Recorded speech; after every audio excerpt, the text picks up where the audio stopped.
Boostez votre carrière avec les petites chroniques. Cindy Trier sur DFM 930. Amis actifs, bonjour. Bienvenue dans les petites chroniques de Cindy, les conseils tremplins pour booster votre carrière. Me voici très heureuse de vous retrouver ce jour pour partager avec vous les 2 grands secrets des bons communicants. C'est parti.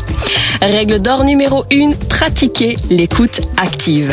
L'écoute est la clé de voûte d'une communication réussie.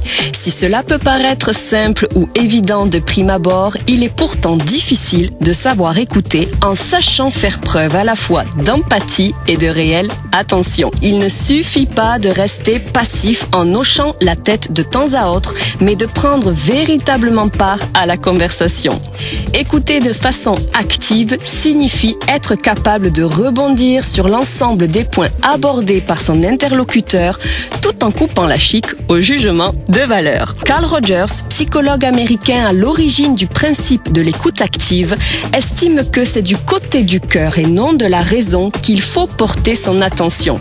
Il convient ainsi de mettre en place une attitude mêlée d'authenticité et de compréhension sans chercher à interpréter ou juger le propos verbalisé. Pour écouter correctement, il convient donc d'appliquer les principes suivants.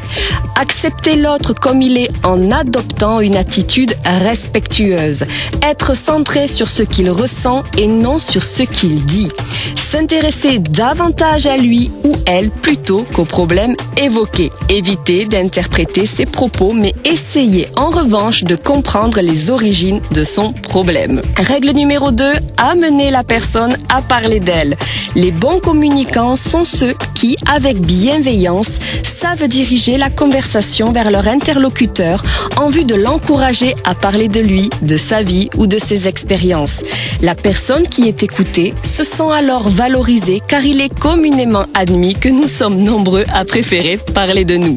Attention bien sûr à ne pas paraître faussement intéressé et à rester sincère dans les échanges au risque de passer pour une personne hypocrite. Vous voici désormais armés, chers auditeurs, pour évaluer vos prédispositions à l'écoute et retravailler sur votre positionnement le cas échéant.